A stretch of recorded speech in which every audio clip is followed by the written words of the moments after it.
नमस्कार मित्रांनो, आपण पाहूयात इयत्ता 7वी इतिहास पाठ 4 वैदिक संस्कृती. यामध्ये आपण वैदिक वाङ्मय, कुटुंब व्यवस्था, दैनंदिन जीवन, शेती, पशुपालन, आर्थिक आणि सामाजिक जीवन, धर्मकल्पना आणि शासन व्यवस्था या मुद्द्यांचा अभ्यास करणार आहोत. पहिल्यांदा पाहूयात वैदिक वाङ्मय. वेद वाङ्मयावर आधारलेली संस्कृती म्हणजे वैदिक संस्कृती होय. वेद वाङ्मय जे आहे त्याच्यावरती जी आधारलेली संस्कृती आहे ती म्हणजे वैदिक संस्कृती होय. वेद हे आपले सर्वाधिक प्राचीन साहित्य मानले जाते. वेदांची निर्मिती अनेक ऋषींनी केली. वेदातील काही सूक्ते स्त्रियांनाही स्फुरलेली आहेत. वेद वाङ्मयावरती आधारलेली संस्कृती म्हणजे वैदिक संस्कृती होय आणि वेद हे आपले सर्वाधिक प्राचीन साहित्य मानले जाते. वेदांची निर्मिती काय झाली, अनेक ऋषींनी केलेली आहे आणि वेदातील काही सूक्ते स्त्रियांनी स्फुरलेली आहेत, म्हणजे स्त्रियांनीही तयार केलेली आहेत काही सूक्ते. वैदिक वाङ्मयाची भाषा संस्कृत होती. वैदिक वाङ्मय अत्यंत समृद्ध आहे. ऋग्वेद हा त्यातील मूळ ग्रंथ मानला जातो. तो काव्यरूप आहे. ऋग्वेदासह यजुर्वेद, सामवेद, अथर्ववेद असे 4 वेद आहेत. या 4 वेदांच्या ग्रंथांना संहिता असे म्हणतात. विद म्हणजे जाणणे आणि त्यापासून वेद ही संज्ञा तयार झाली आहे. तिचा अर्थ ज्ञान असा होतो. मौखिक पठणाच्या आधारे वेदांचे जतन केले जाते. वेदांना श्रुती असेही म्हणतात. आता आपण पाहूया वैदिक वाङ्मय. वेद वाङ्मयावरती आधारलेली संस्कृती म्हणजे वैदिक संस्कृती आपण पाहिलं. वेद हे आपले सर्वाधिक प्राचीन साहित्य मानले जाते. म्हणजे सुरुवातीला जे साहित्य होते ते वेद होतं. सर्वात प्राचीन आहे वेद हे. आणि वेदांची निर्मिती अनेक ऋषींनी केली. वेदातील काही सूक्ते स्त्रियांनी स्फुरलेली आहेत. वैदिक वाङ्मयाची भाषा संस्कृत होती. वैदिक वाङ्मय जे होते पहिलं त्याची भाषा संस्कृत होती.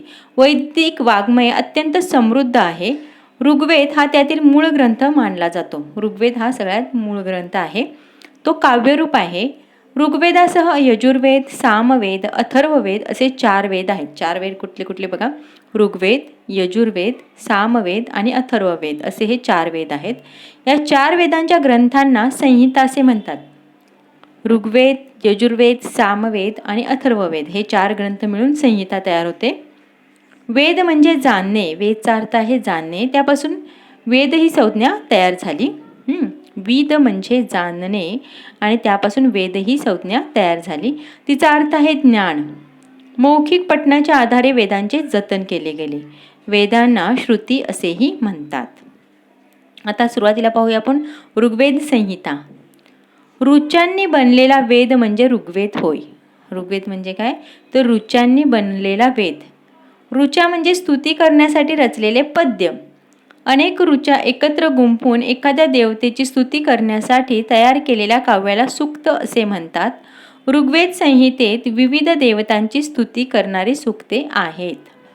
ऋग्वेद संहितामध्ये बघा, ऋचांनी बनलेला वेद म्हणजे ऋग्वेद होय.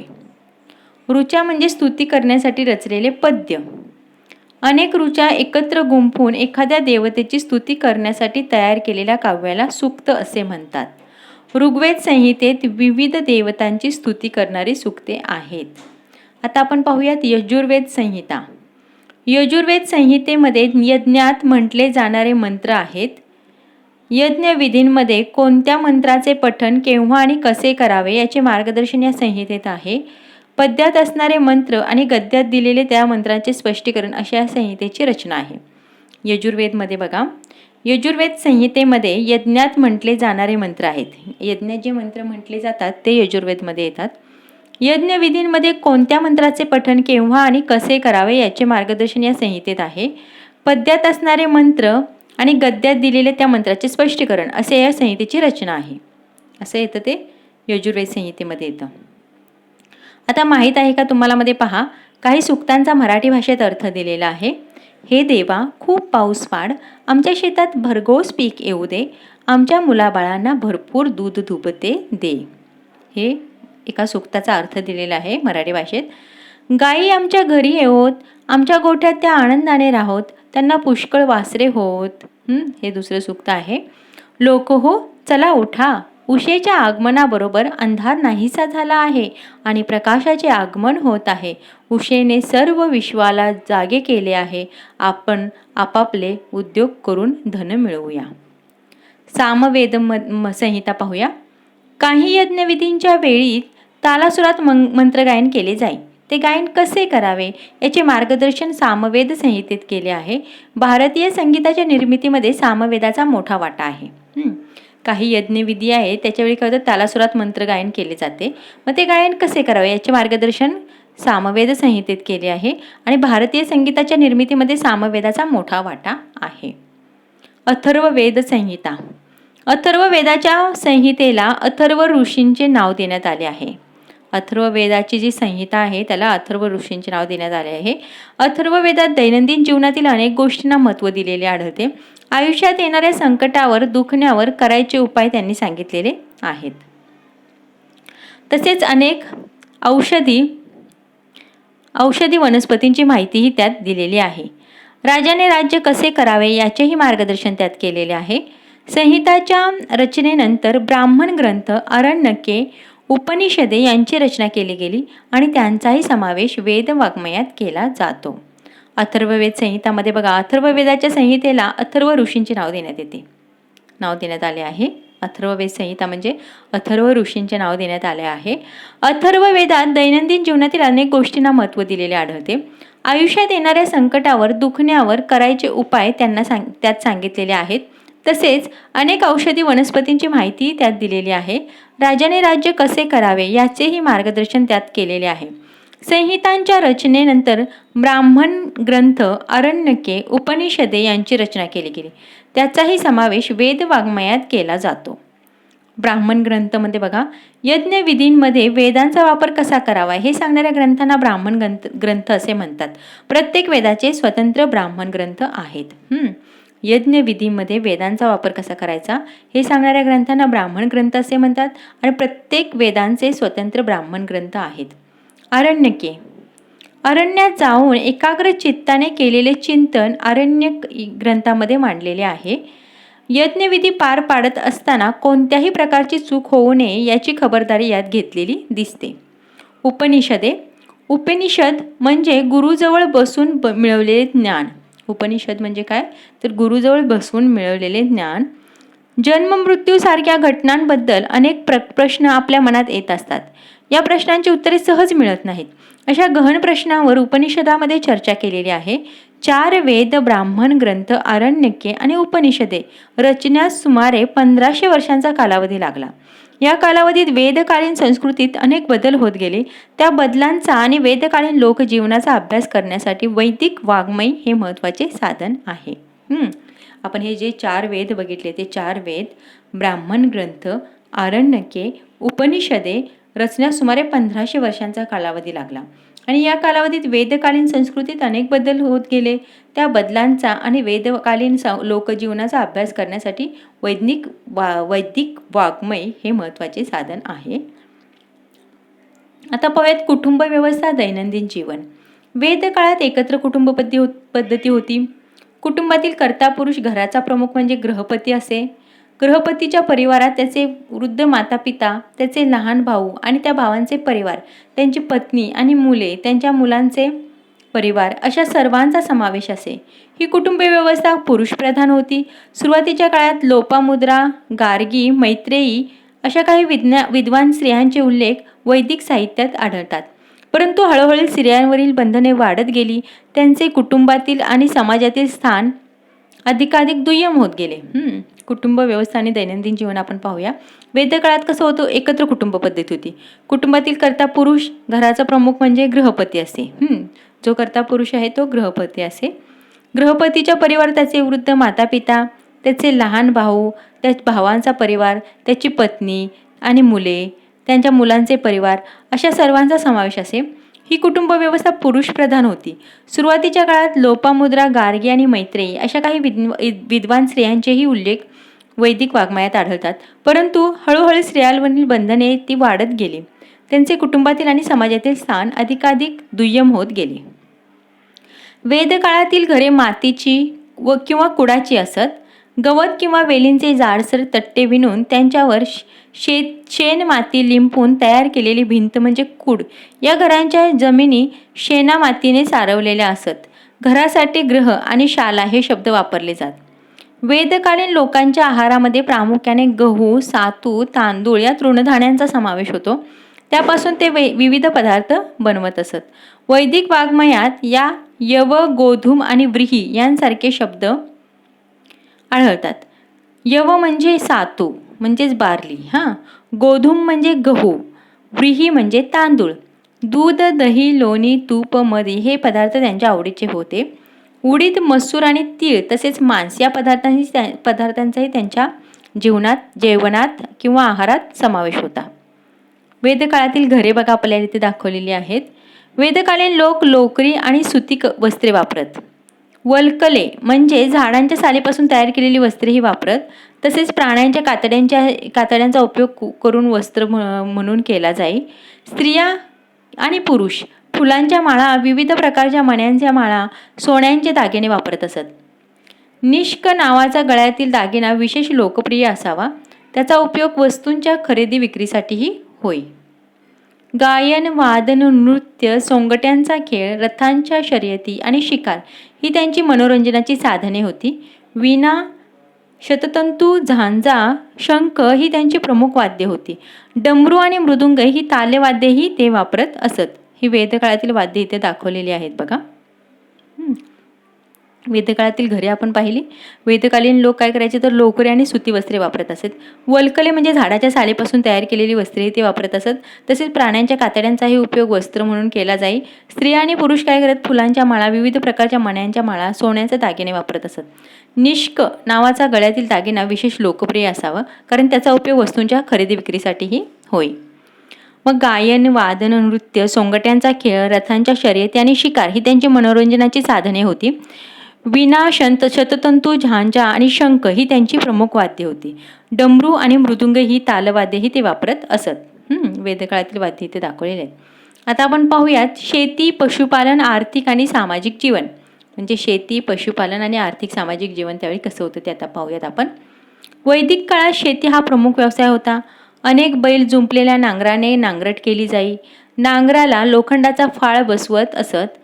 अथर्ववेदामध्ये पिकावर पडणारे कीड, पिकांचा विध्वंस करणारे प्राणी आणि त्यावरील उपाय यांचाही विचार केलेला आढळतो. खत म्हणून शेणाचा उपयोग केला जात असे. वैदिक काळात काय होतं, शेती हाच प्रमुख व्यवसाय होता. अनेक बैल जुंपलेल्या नांगराने नांगरट केले जाई आणि नांगराला लोखंडाचा फाळ बसवत असत. अथर्ववेदामध्ये पिकावर पडणारी कीड, पिकांचा विध्वंस करणारे प्राणी आणि त्यावरील उपाय यांचाही विचार केलेला आढळतो. खत म्हणून शेणाचा उपयोग केला जात असे. वैदिक काळात घोडा, गाय, बैल, कुत्रा या प्राण्यांना विशेष महत्त्व होते. वैदिक काळामध्ये काय बघा, घोडा, गाय, बैल, कुत्रा या प्राण्यांना विशेष महत्त्व होते. गायीचा विनिमयासाठी उपयोग केला जाई, त्यामुळे गायींना विशेष किंमत होती. इतरांनी गायी चोरून नेऊ नयेत म्हणून विशेष काळजी घेतली जाई. घोडा हा अत्यंत वेगाने पळणारा प्राणी, त्याला माणसाळून रथाला जोडण्यात वेदकालीन लोक निष्णात होते. वेदकालीन रथाची चाके आऱ्याची होती. भरीव चाकापेक्षा आऱ्याचे चाक वजनाने हलके असे. घोडा जोडलेले आऱ्यांच्या चाकांचे वेदकालीन रथ अर्थातच खूप वेगवान होते. इथे आपल्याला वेदकालीन रथ दाखवलेला आहे. माहित आहे का तुम्हाला, मध्ये बघा, घोड्याला अश्व असे म्हणतात. एखाद्या इंजिनाचा वेग मोजण्यासाठी जे एकक वापरले जाते त्याला अश्वशक्ती म्हणजेच हॉर्स पॉवर असे म्हणतात. घोड्याला अश्व म्हणतात, सगळ्यांना माहितीच आहे. मग इंजिनाचा वेग मोजण्यासाठी जे एकक वापरले जाते त्याला म्हणतात अश्वशक्ती किंवा हॉर्स पॉवर असे. त्या काळात शेती आणि पशुपालन यांच्याखेरीज अनेक व्यवसायांचाही विकास झाला होता. व्यावसायिक कारागीर समाज व्यवस्थेचे महत्त्वाचे घटक होते. श्रेणी या नावाने ओळखले जाणारे त्यांचे स्वतंत्र संघ होते. अशा श्रेणीच्या प्रमुखाला श्रेष्ठी म्हणत असत. परंतु हळूहळू व्यावसायिक कारागिरांचा दर्जा दुय्यम होत गेला. त्या काळात समाजात ब्राह्मण, क्षत्रिय, वैश्य व शूद्र असे वर्ण होते. हे वर्ण व्यवसायावरून ठरत. नंतरच्या काळात वर्ण जन्मावरून ठरू लागले आणि त्यामुळे जाती निर्माण झाल्या. जाती व्यवस्थेमुळे समाजात विषमता निर्माण झाली. आदर्श आयुष्य कसे जगावे यासंबंधीच्या काही कल्पना वेदकाळात रूढ झाल्या होत्या आणि त्यामध्ये जन्मापासून मृत्यूपर्यंतच्या 4 टप्प्यांना 4 आश्रम असे म्हटले जाते. आणि पहिला आश्रम म्हणजे ब्रह्मचर्याश्रम. गुरुजवळ राहून विद्या प्राप्त करण्याचा हा काळ. बघा, त्या काळात समाजात ब्राह्मण, क्षत्रिय, वैश्य व शूद्र असे वर्ण होते. ब्राह्मण, क्षत्रिय, वैश्य आणि शूद्र हे वर्ण व्यवसायावरून ठरत, नंतरच्या काळात वर्ण जन्मावरून ठरू लागले आणि त्यामुळे जाती निर्माण झाल्या आणि जाती व्यवस्थेमुळे समाजात विषमता निर्माण झाली. बघा, सुरुवातीला फक्त काय होतं, ब्राह्मण, क्षत्रिय, वैश्य आणि शूद्र असे वर्ण होते. पण नंतर काय झालं, हे वर्ण त्यावेळी व्यवसायावरून ठरले, पण नंतरच्या काळात काय झालं, वर्ण जन्मावरून ठरू लागले आणि त्यामुळे जाती निर्माण झाल्या आणि जाती व्यवस्थेमुळे समाजात विषमता निर्माण झाली. मग आदर्श आयुष्य कसे जगावे यासंबंधीच्या काही कल्पना वेदकाळात रूढ झाल्या होत्या. त्यामध्ये जन्मापासून मृत्यूपर्यंतच्या 4 टप्प्यांना 4 आश्रम असे म्हटले जाते. जन्मापासून मृत्यूपर्यंतचे जे 4 टप्पे आहेत त्या 4 टप्प्यांना 4 आश्रम असे म्हटले जाते. आणि पहिला आश्रम म्हणजे ब्रह्मचर्य आश्रम. गुरुजवळ राहून विद्या प्राप्त करण्याचा हा काळ आहे. ब्रह्मचर्य आश्रम हा गुरुजवळ राहून विद्या प्राप्त करण्याचा काळ आहे. ब्रह्मचर्याश्रम यशस्वी रीतीने पार पाडल्यानंतरचा पुढचा टप्पा म्हणजे गृहस्थाश्रम. ब्रह्मचर्याश्रम पार पडल्यानंतर कुठला येतो, तो गृहस्थाश्रम. या काळात पुरुषाने कुटुंब आणि समाज यांच्यासाठी असलेली आपली कर्तव्य पत्नीच्या साहाय्याने पार पाडावीत अशी अपेक्षा असे. आणि तिसरा आश्रम म्हणजे वानप्रस्थाश्रम. या टप्प्यावर त्याने घरादाराचा मोहाचा त्याग करून दूर जावे, मनुष्य वस्ती नसलेल्या ठिकाणी राहावे आणि अत्यंत साधेपणाने जगावे. आणि चौथा आश्रम म्हणजे संन्यासाश्रम. या टप्प्यावर मनुष्याने सर्व नात्यांचा त्याग करून मनुष्य जन्माचा अर्थ समजावून घेण्यासाठी जगावे, फार काळ एके ठिकाणी राहू नये असा संकेत होता. हे 4 आश्रम आपण बघितलं. पहिला आहे ब्रह्मचर्य आश्रम, दुसरा आहे तो गृहस्थाश्रम, तिसरा वानप्रस्थाश्रम आणि चौथा आहे तो वानप्रस्थाश्रम. नंतर त्याने काय करायचं, घरादाराचा मोहाचा त्याग करून मनुष्यवस्ती नसलेल्या ठिकाणी राहून जायचं, अत्यंत साधेपणाने जगायचं, हा म्हणजे संन्यासाश्रम. असे 4 आश्रम आहेत. पहिल्या आश्रमामध्ये काय, ब्रह्मचर्य आश्रममध्ये काय आहे तर त्याच्यामध्ये त्यांनी सांगितले की ब्रह्मचर्याश्रम यशस्वी रीतीने पार पाडल्यानंतर, म्हणजे पहिला तो आहे तो ब्रह्मचर्याश्रम असेल त्यावेळी गुरुजवळ राहून विद्या प्राप्त करायचा. आणि त्याच्यानंतर पुढचा टप्पा म्हणजे या काळात पुरुषाने गृहस्थाश्रम. त्यामध्ये काय करायचं, पुरुषाने कुटुंब आणि समाज यांच्यासाठी असलेली आपली कर्तव्य पत्नीच्या साहाय्याने पार पाडायची अशी अपेक्षा असते. आणि तिसरा आश्रम म्हणजे वानप्रस्थाश्रम.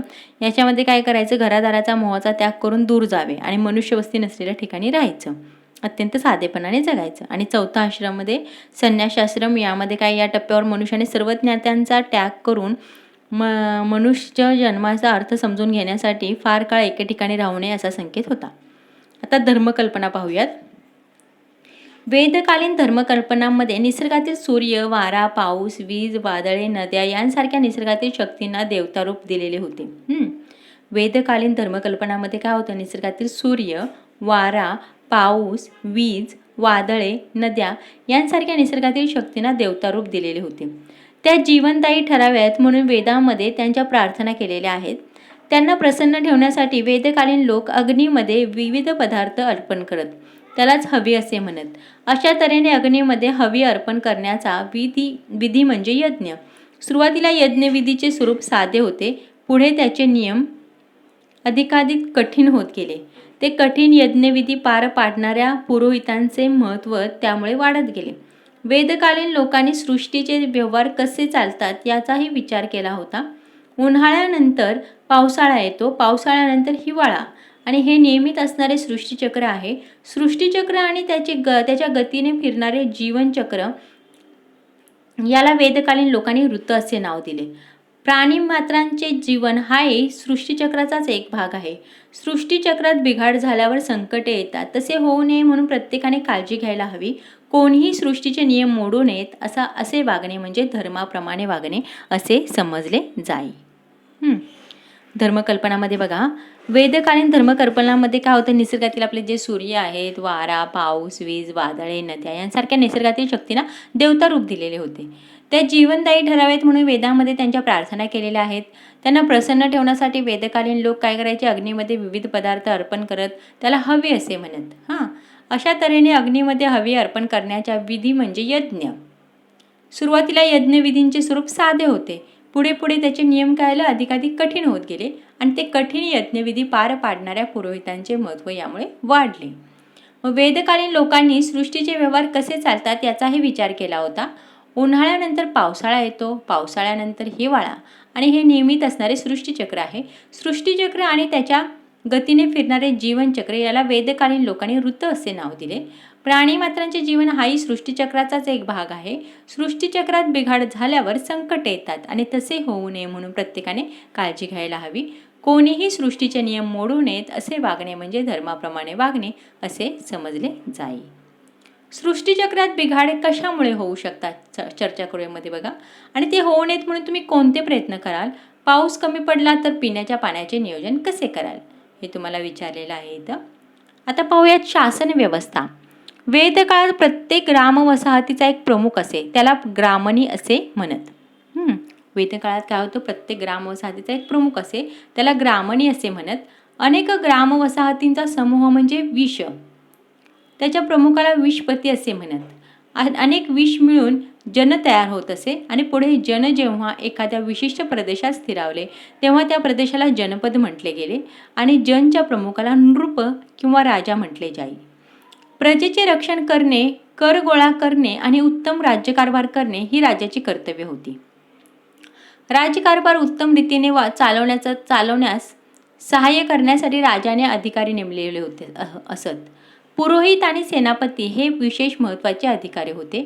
कर वसुली करण्यासाठी नेमलेल्या अधिकाऱ्याला भागदूत असे म्हणत. भाग म्हणजे वाटा आणि जनच्या उत्पन्नातील राजाचा भाग गोळा करणारा तो भागदूत. राजाला मार्गदर्शन करण्यासाठी सभा, समिती, विधत, जन अशा 4 संस्था होत्या.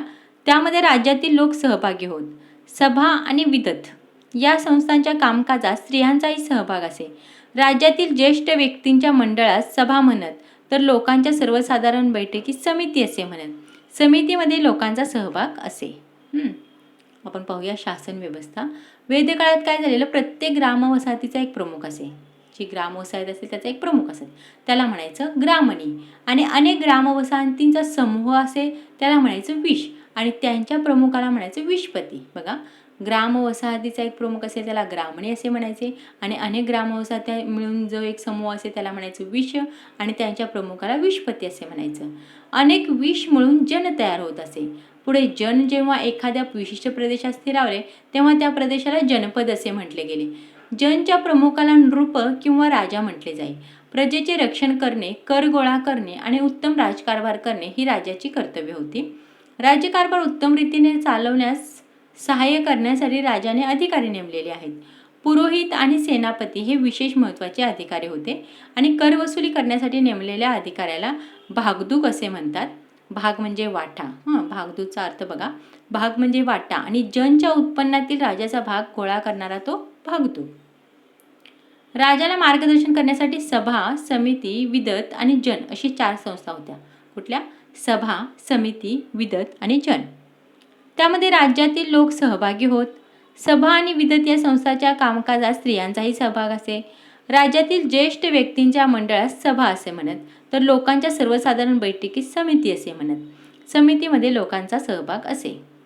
पुढे वैदिक विचार प्रवाहात स्मृती आणि पुराण नावांचे वाङ्मय निर्माण झाले. वेद, स्मृती, पुराणे आणि स्थानिक लोकधारणा इत्यादींवर आधारलेली धार्मिक प्रवाह कालांतराने हिंदू नावाने ओळखला जाऊ लागला. प्राचीन भारतात यज्ञविधी आणि वर्णव्यवस्था यांच्या बाबतीत वैदिक प्रवाहापेक्षा वेगळी भूमिका घेणारे धार्मिक प्रवाह अस्तित्वात होते आणि पुढील पाठात आपण त्याचा परिचय करून घेणार आहोत. प्राचीन भारतात यज्ञविधी, वर्णव्यवस्था यांच्याबाबत वैदिक प्रवाहापेक्षा वेगळी भूमिका घेणारे धार्मिक प्रवाह अस्तित्वात होते आणि याचा आपण पुढील पाठामध्ये परिचय करून घेऊया.